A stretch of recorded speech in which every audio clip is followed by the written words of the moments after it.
अगर आप सप्लाई और डिमांड को मास्टर कर लेते हैं तो चार्ट्स देखने का आपका नजरिया हमेशा के लिए बदल जाएगा। इससे आप सिर्फ प्रॉफिट ही नहीं बल्कि बड़े बड़े प्रॉफिट भी कमा सकते हैं। इस वीडियो में हम आपको यह सब चीजें बताने वाले हैं। अगर आप सप्लाई और डिमांड को सच में मास्टर करना चाहते हैं तो मेरा आपसे एक रिक्वेस्ट है कि वीडियो के किसी भी पार्ट को स्किप न करें। इस पूरे वीडियो में हम आपको बताएंगे कि सप्लाई और डिमांड क्या होता है, आपको इसे क्यों ट्रेड करना चाहिए, आप कैसे चार्ट्स पर सप्लाई और डिमांड जोन को ड्रॉ कर सकते हैं, और फाइनली आप इसे कैसे ट्रेड कर सकते हैं, एंट्री कैसे लेनी है और एग्जिट कैसे करना है। वीडियो के अंत में मैं आपके साथ मेरा खुद का तरीका शेयर करूंगा जिससे मैं सप्लाई और डिमांड को ट्रेड करता हूं, ताकि आप जान सकें कि मेरी स्ट्रेटजी क्या है। तो चलिए वीडियो शुरू करते हैं, जहां सबसे पहले हम basics of supply and demand जानेंगे। सप्लाई और डिमांड क्या है? बेसिकली सप्लाई और डिमांड एक एग्रेसिव सेलिंग और एग्रेसिव बाइंग होती है, बस इतना ही। एग्रेसिव बाइंग और एग्रेसिव सेलिंग हमें बताती है कि बड़े लोग या बिग बॉयज कहां पर मार्केट में इंटर कर रहे हैं और कहां से एग्जिट कर रहे हैं, और बिग बॉयज प्राइस को किस डायरेक्शन में पुश कर रहे हैं। कैंडलस्टिक पैटर्न को ध्यान से देखो। ये बड़े रेड कैंडल हमें बताते हैं कि यहाँ पर एग्रेसिव सेलिंग हुई है, यानी कि यहाँ बड़े वॉल्यूम्स और बड़े मोमेंटम शामिल हैं मार्केट को नीचे लाने में। अब नेक्स्ट चार्ट पर ध्यान दें। आप यहाँ देख सकते हैं कि यहाँ पर एग्रेसिव बाइंग हुई है, जिसका मतलब है कि बिग बॉयज बड़े वॉल्यूम और बड़े मोमेंटम के साथ प्राइस को ऊपर ले जा रहे हैं। इन्हीं दोनों चीज़ों को आपको देखना चाहिए जब आप सप्लाई और डिमांड को ट्रेड कर रहे होते हैं, क्योंकि ऐसे मोमेंटम हमें बताता है कि स्मार्ट मनी कहाँ पर मार्केट में इंटर कर रही है, मार्केट को किस डायरेक्शन में ले जा रही है और मार्केट से कहाँ पर एग्जिट कर रही है। और अगर आप छोटे छोटे कैंडलस्टिक्स को देखते हैं तो इसे सप्लाई और डिमांड एरिया नहीं समझना चाहिए। ये सारे स्मॉल कैंडल मार्केट के छोटे छोटे क्यूट बेबीज हैं, और ऐसे कैंडल के साथ न तो ज़्यादा वॉल्यूम होता है और न ही मोमेंटम। आपको सप्लाई और डिमांड क्यों ट्रेड करना चाहिए? पहले मैं आपको बताना चाहता हूँ कि मैं सप्लाई और डिमांड को क्यों ट्रेड करता हूँ। हम उन लोगों के साथ ट्रेड करना चाहते हैं जिनके पास बहुत सारा पैसा है, जिसे हम स्टॉक मार्केट की भाषा में स्मार्ट मनी कहते हैं, और मैं भी बिग बॉयज स्मार्ट मनी को फॉलो करके प्रॉफिट बनाना चाहता हूँ। सबसे अच्छा तरीका जिससे आप पहचान सकते हैं कि मार्केट में स्मार्ट मनी कब इंटर कर रही है और कब एग्जिट कर रही है, वह है चार्ट्स पर सप्लाई और डिमांड जोन को पहचानना। जब मार्केट में प्राइस बड़े बड़े रेड कैंडल्स बनाते हुए नीचे की ओर जाती है, उसे हम सप्लाई जोन कहते हैं, और जिस लेवल से प्राइस बड़े बड़े ग्रीन कैंडल बनाकर ऊपर की ओर बढ़ती है, उसे हम डिमांड जोन कहते हैं। हम सिर्फ चार्ट पर बड़े मोमेंटम वाले कैंडल्स को देखेंगे जो हमें बताते हैं कि बिग बॉयज या फिर स्मार्ट मनी मार्केट में प्रवेश कर चुकी है। इस बात को हमेशा याद रखें कि हम रिटेल ट्रेडर्स हैं, और मार्केट के बड़े प्लेयर्स के मुकाबले हमारे पास बहुत कम पैसे होते हैं। इन बड़े प्लेयर्स के पास 500 करोड़, 1000 करोड़, 2000 करोड़ जैसी बड़ी रकम होती है। चार्ट्स को ध्यान से देखो। ऐसे मोमेंटम को देखने के बाद आपको पता चल जाता है कि बड़े प्लेयर्स, जिन्हें हम स्मार्ट मनी कहते हैं, इस लेवल पर मार्केट में प्रवेश कर रहे हैं। तो मेरा आपसे सवाल है, क्या आप ऐसी जगह पर खरीदना चाहोगे? अगर आपका जवाब नहीं है तो आप मार्केट में हमेशा के लिए लूजर ही रह जाओगे।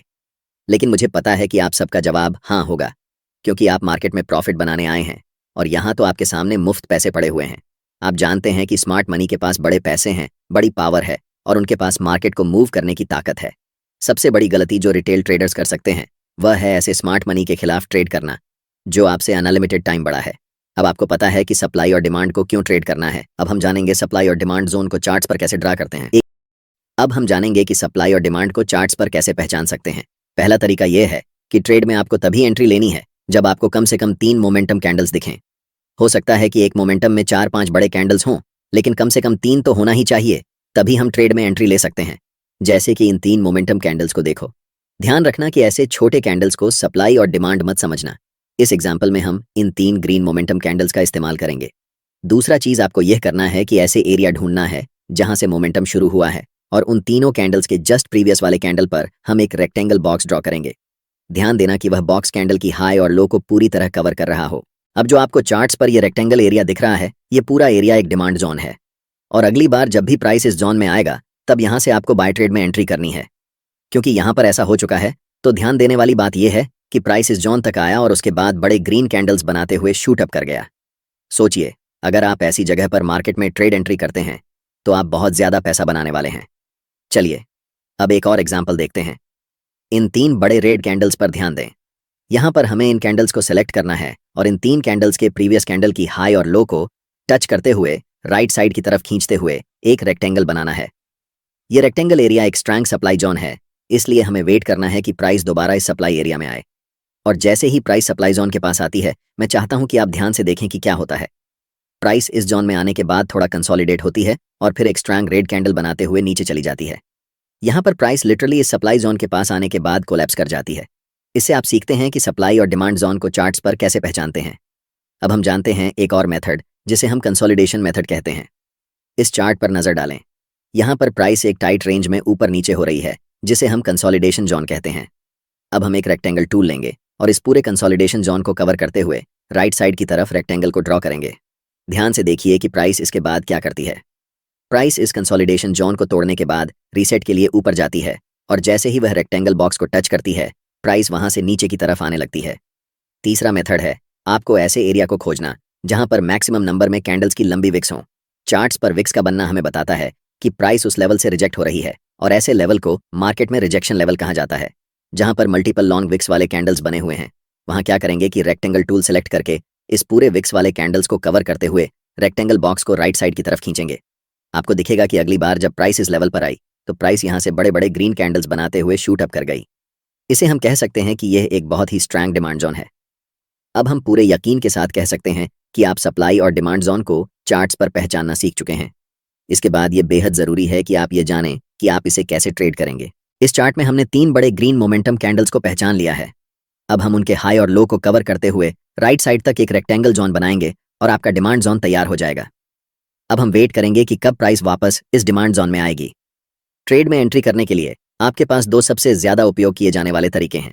पहला तरीका है कि आप एक बाय लिमिट ऑर्डर प्लेस कर सकते हैं ताकि जब भी प्राइस इस डिमांड जोन में आए तो ऑटोमेटिकली बाय ट्रेड में एंट्री हो सके।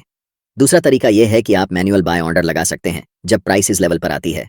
हम ज़्यादातर दूसरे तरीके को ही प्रेफर करते हैं क्योंकि याद रखना चाहिए कि डिमांड जोन कितना भी स्ट्रांग क्यों ना हो, हमेशा यह चांस रहता है कि प्राइस उस लेवल को ब्रेक कर दे। अब हम वेट कर रहे हैं कि कब प्राइस इस डिमांड जोन के पास वापस आएगी। जैसे ही प्राइस इस डिमांड जोन के पास आती है या फिर उसे टच करती है, आपको तुरंत मार्केट में एंट्री नहीं लेना है। पहले मार्केट को कंफर्मेशन देने दो कि अब मार्केट ऊपर जाने वाली है।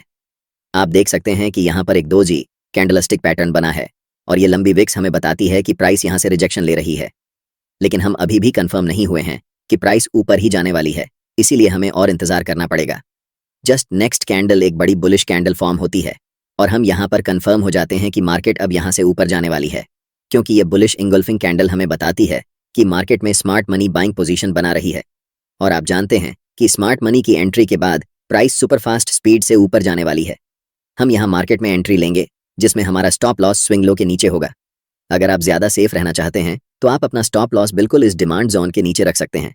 अगर हम टारगेट की बात करें तो ऊपरी लेवल पर प्रीवियस कुछ कैंडल्स को देखें। यहाँ पर 3 लगातार रेड कैंडल्स बनी हैं और उनके जस्ट प्रीवियस कैंडल एक लॉन्ग विक्स रिजेक्शन कैंडल है, जिससे हम कंफर्म हो जाते हैं कि यह लेवल एक सप्लाई जोन है। इसीलिए जब प्राइस इस लेवल को टच करेगी, हम अपना प्रॉफिट यहाँ बुक करेंगे। जब एक बार कोई सप्लाई या डिमांड जोन प्राइस का रिस्पेक्ट नहीं करता है तो आपको पहले से ड्रॉ किए हुए रेक्टेंगल को डिलीट करना है और फिर नए सप्लाई और डिमांड जोन को चार्ट्स पर ड्रॉ करना है। अगर कोई नया सप्लाई या डिमांड जोन नहीं दिख रहा है तो हम मार्केट में वेट करेंगे। जब प्राइस इस लेवल से 3 बड़े ग्रीन कैंडल्स बनाती है तो हमें पता चलता है कि यह एक नया डिमांड जोन है। इन 3 ग्रीन कैंडल्स के जस्ट प्रीवियस कैंडल को कवर करके हम एक रेक्टेंगल बॉक्स राइट साइड की तरफ खींचेंगे। अब हम इंतजार करेंगे कि प्राइस कब इस डिमांड जोन के पास आएगी ताकि हम ट्रेड में एंट्री कर सकें। इस एरिया में हमें दिख रहा है कि कैंडल्स के पास बड़े बड़े विक्स हैं, इसलिए हम यहाँ एक सप्लाई जोन ड्रॉ कर सकते हैं। जब प्राइस इस डिमांड जोन के पास आती है तो स्ट्रॉन्ग रेड कैंडल बनाते हुए इस लेवल को थोड़ा सा ब्रेक कर देती है। ऐसी सिचुएशन में रिटेल ट्रेडर्स अक्सर इसे एक ब्रेकडाउन के रूप में देखते हैं और सेल पोजीशन में एंट्री कर लेते हैं। लेकिन नेक्स्ट कैंडल एक बुलिश कैंडल बनती है जो कंफर्म करती है कि अब प्राइस यहाँ से ऊपर जाने वाली है। इस सिचुएशन में हम बाय पोजीशन में एंट्री करेंगे और नेक्स्ट सप्लाई जोन तक अपना टारगेट रखेंगे।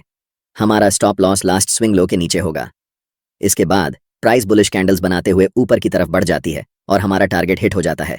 अगर आप अभी तक मेरे वीडियो को देख रहे हैं तो अब मैं आपके साथ अपनी सीक्रेट ट्रेडिंग स्ट्रैटेजी शेयर करने वाला हूं, जिसमें मैं बताऊंगा कि सप्लाई और डिमांड को यूज करके मैं खुद कैसे ट्रेड करता हूं। ट्रेड करते समय मैं सिर्फ एक कंफर्मेशन पर ध्यान नहीं देता, बल्कि मल्टीपल कंफर्मेशंस को देखता हूं, तभी ट्रेड में एंट्री लेता हूं। एक्सटर्नल कंफर्मेशन के लिए मैं अक्सर फिबोनाची रिट्रेसमेंट टूल का उपयोग करता हूं और ऐसा मैं तभी करता हूं जब प्राइस अपर ट्रेंड या डाउनर ट्रेंड में होती है। फिबोनाची टूल को कभी भी साइडवेज मार्केट में यूज नहीं करना चाहिए और यहाँ एक अप ट्रेंड है, इसलिए हम फिबोनाची टूल को ड्रॉ करेंगे। फिबोनाची टूल में रिट्रेसमेंट को ट्रेड करने के लिए 0.5 और 0.61 लेवल सबसे अच्छे होते हैं। इसलिए जब प्राइस इन दोनों लेवल्स के बीच आती है और एक बुलिश कैंडल बनती है तो हम कंफर्म हो जाते हैं कि प्राइस अब यहाँ से ऊपर ही जाने वाली है। मल्टीपल कंफर्मेशंस के बाद हम बाय पोजीशन में एंट्री लेते हैं, जिससे मेरे ट्रेड्स का विन रेट एवरेज ट्रेड से ज़्यादा रहता है। अगर आपको ट्रेडिंग व्यू प्रीमियम फ्री में चाहिए तो आप अपना demat account Samco trading app में खोल सकते हैं। लिंक डिस्क्रिप्शन में है। अगर आपको यह वीडियो पसंद आया है तो वीडियो को लाइक करें और चैनल को सब्सक्राइब ज़रूर करें ताकि आप फ्री में प्राइस एक्शन सीख सकें। वीडियो को अंत तक देखने के लिए आप सभी का धन्यवाद।